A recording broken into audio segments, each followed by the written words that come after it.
I'm going to talk a little bit about some analysis of what became the war on terror, but in reality is the I think I'm fine with this, aren't I? In reality is the shape of imperial conflict in the post-Cold War world. I've been writing on this for some time. I brought together the analysis in a book published a while back called Imperialism and Resistance. So this is basically some thoughts based on that analysis. The first thing, I think, since we're discussing in part whether or not America has declined in power, the first thing I think to say is that whatever we want to say about that, and I'll have some things to say about that in a moment, we need still to hold on to a central fact about the American economy, which is that it is still by far the largest single economy in the world. These are some contemporary figures, and you can see that the American economy alone accounts for a quarter of world GDP. This tells you the same sort of thing, that the US market, you can see it compared to all the other markets in the world. The US is still bigger than all the 27 EU economies combined as a market, and considerably greater than any single other challenger. So what we're going to be saying about American decline has to be placed in the framework of the fact that it is still overwhelmingly the largest economy. But it's not just the snapshot, it's not just how it is now that's important, it's the direction of travel.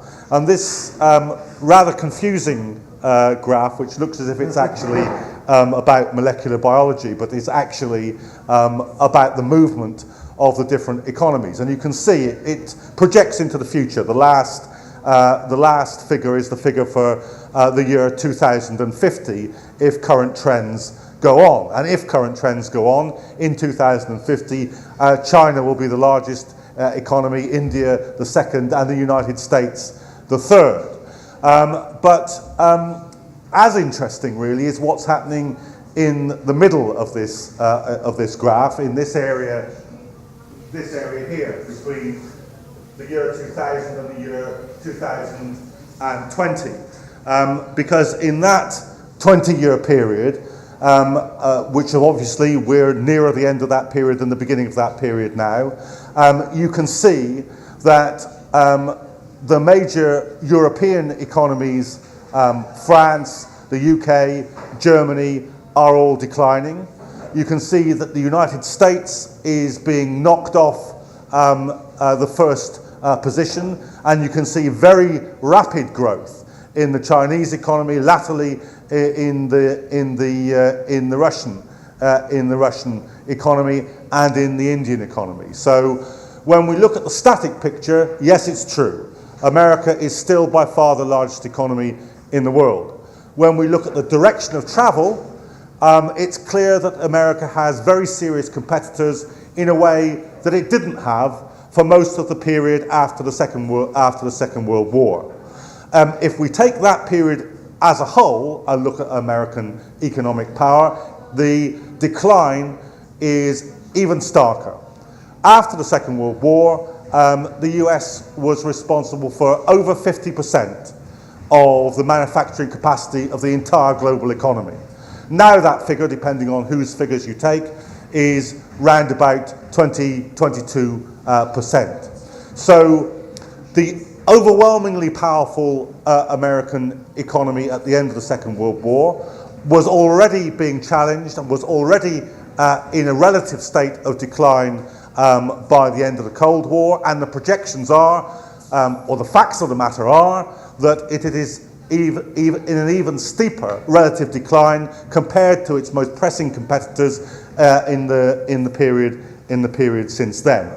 So that's one side of the story: a big economy being challenged in a way that it hasn't been in any period since the Second World War, and being challenged more sharply now than at any time in that period as well. But that is, again, you can see it here from the growth rates in the advanced economies below the world average, the growth rates in the emerging and developing economies above the world average. Same kind of story. There again, you can see the same story if we project American growth against the growth of the Chinese economy. We're at, I suppose, what many people regard as the tipping point here, where American growth has been slower than Chinese growth, and Chinese growth figures are just about meeting it. So that's one side of the story. But here's the other side of the story, and if you're a major imperial power, if you're the imperial power in the world, this, as well as economic growth, is also a very, very important story indeed. These are the military spending figures. And as you can see, the United States is an unchallenged military superpower. There is no other country on the face of the globe that is remotely in this kind of league militarily. If you were to add up the following nations that appear on this bar chart, if you were to add China's military spending to Japan's military spending to Britain's military spending to France's military spending to Russia's military spending, if you were to add them all together, it would still be the case that American military spending were greater than all these put together. And I think one of the, if not the central factors about understanding the shape of contemporary politics is to have these two things in mind. That America is being challenged economically, is in a state of relative economic decline, but it is still overwhelmingly the military superpower. And it's important to understand this because it is this fact which has produced the instability, the volatility, and the drive to war in the post-Cold War period. So if we're looking for an explanation of why we saw the first Gulf War, the invasion of Kuwait, followed by war in the Balkans, followed by Afghanistan, followed by Iraq, followed by Libya, followed by the attempts to get an intervention in Syria, we have an important element, not the whole explanation, but an important element, perhaps the most important element of an explanation, when we see that American power in the 21st century has a reliance on its military superiority, which is outweighing its still considerable but declining economic power. There is a predilection to use the military stick rather than to use the economic carrot. The economic carrot is growing smaller. The American economy is facing challenges, but this is not true militarily. Militarily, it still has absolutely enormous capacity for global military intervention. And of course, an economic power in this condition, in a state of relative economic decline and military superiority, will use its military might to try and reorder the economic balance in the world. So when we look at what happened after the invasion of Iraq, despite the fact that the invasion of Iraq was a failure in many, many senses, the one sense in which it wasn't a failure was that it did allow American corporations, American oil companies, Halliburton and so forth, to be the first in line for the contracts in the wake of the invasion of Iraq. The Caspian, as you will know better than I, as we all learnt from the 2008 conflict, is one of the flashpoints. The Middle East is a flashpoint, but the Caspian and at the other end of the Black Sea, the Balkans have also been flashpoints in this process, partly because, as this map shows, of the oil resources and the pipelines, but not only for that reason. And I just want to make a point here. It isn't just a resource question.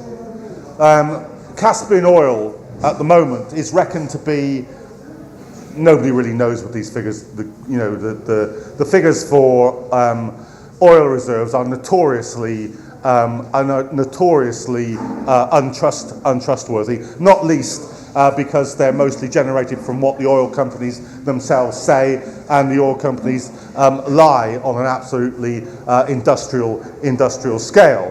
But from what is said, the oil reserves are about the scale of North Sea oil. Now, that in itself won't get you to a point of conflict. There many people in Britain may not like American governments and might not like American foreign policy, but nobody thinks that the Americans are about to invade Britain for North Sea oil. In part, they have resursebისთვის. ანუ აქ ხარღის შიტი მდგნათ, ანუ აი როდის ხდება ეს კონფლიქტის საკითხი, როდესაც სხვა თემებია ჩართულები და სხვა ეს იგულისხმება just with how much oil there is, but where the oil is. It's not just important to be here and to try and influence this part of the globe because of what lies under it, but because of where it is, in respect of Russia, in respect of Turkey, in respect of the attempt by America in the post-Cold War world to essentially extend both NATO and its own military bases in an arc around Russia. So there is a combination of economic and geopolitical motivation in that particular conflict. I want to talk about some of the ways now in which that drive for American superiority, most notably under the neoconservative administration of George Bush in the so-called war on terror. I want to talk about some of the ways in which that project hasn't gone according to plan and has deepened some of the problems now facing the United States. Firstly and most obviously, it cost a hell of a lot of money, and it's not clear that the project of spending money on armaments is actually managing to shift the economic balance back in favour of the United States. If you're a declining economic power with a very powerful military apparatus, what you want in the end of the day is for that military strength to be able to retilt, to reorder the economic board in your favour. It's not clear that that's doing it. It is clear, however, that it's costing an enormous amount of money. These are the spend on Iraq and on the Afghan wars. It's also clear that this combination of a neoliberal and globalized world, combined with a war where the sole remaining military superpower has a propensity for military action, is creating a world in which economic instability and warfare are constant hallmarks, constant dangers, constant presences in the world. But it's also clear that it's producing a reaction on the part of millions of ordinary people in the world. This is a map which shows food prices against places where there have been a riot, revolution or social unrest in the recent period, including the period of the Egyptian revolution. And if you see this second peak, you have 300 plus moments of unrest, riot and rebellion in Tunisia, in Libya, in Egypt, at the peak where the food prices peak at this point. Now that's not to say, of course, that the only drivers of revolution, the only drivers of social unrest can be simply reduced to food prices, but it is one point, it is one element where you can very, very clearly see the intersection between political instability in the Middle East as a result of the war on terror, social instability produced by neoliberal economic policies, because we should never forget that the Arab dictators, Ben Ali and Mubarak, were neoliberal dictators. They were people who embraced the free market ideology, who sold off very large parts of the state-owned assets in those countries, where wealth flowed up towards the governmental elite, often towards the governing families themselves. The Mubarak family, the Ben Ali family were personally enriched to an enormous degree by this whole process. So we have a period in which there is widespread neoliberal economic policies on a global scale, where American power is declining economically, where its military propensity is producing a sustained series of military conflicts, and where there is an enormous reaction, not just in the Arab world, but if we look at the upheaval in Latin America in the last decade or so, if we look at the reactions in Greece or in Spain or in Brazil recently to the economic crisis, we can see a huge kind of, to use CIA terminology, a huge blowback from ordinary people on a kind of global scale. Of course, the war on terror has been unsuccessful in direct application, I would argue as well, or to a degree unsuccessful. The project in Iraq was to create a stable, pro-Western, pro-business base for operations for the United States in Iraq. Militarily, that was a failure.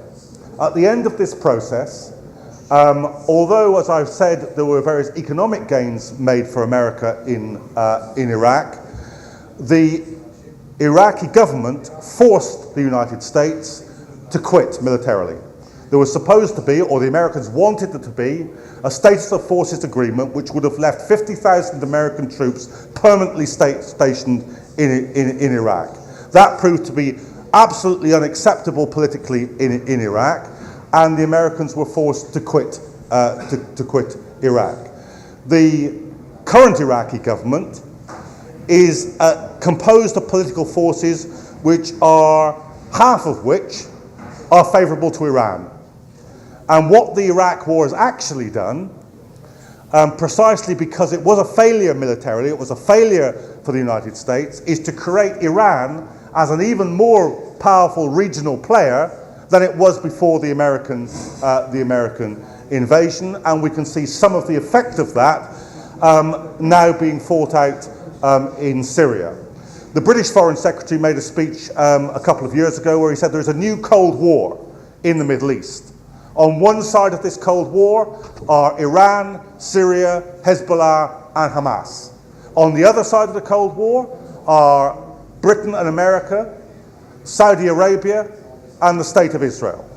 And so they now see the post-Iraq Middle East as a conflict for influence between Iran and its allies, among which of course is Syria, and their allies in the region, most importantly Saudi Arabia and the State of Israel, the other Gulf states included of course.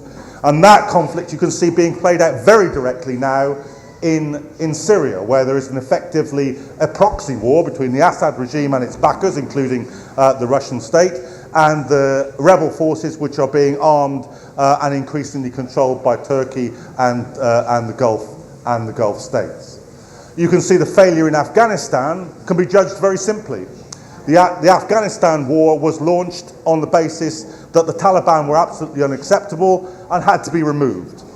More than a decade later, it is now a negotiation between the Americans and the British about how much of a post-withdrawal role the Taliban will have in the Afghan government. So a war started and conducted with the loss of tens of thousands, at the minimum, tens of thousands of Afghan lives, is being concluded by the very forces that it was supposed to be removing, returning to power. Of course, in the same time frame, you have the rise of China, the so-called Pacific pivot, the redeployment of American forces towards the Pacific to deal with the rise of China. And this, by the way, is also, I've included Africa here because Africa is now becoming a theatre of this conflict. The Americans are militarily dominant in North Africa, but if you look at the largest single investor in sub-Saharan Africa, that's the Chinese. And you can see that fault line being worked out in the conflict in Mali at the moment.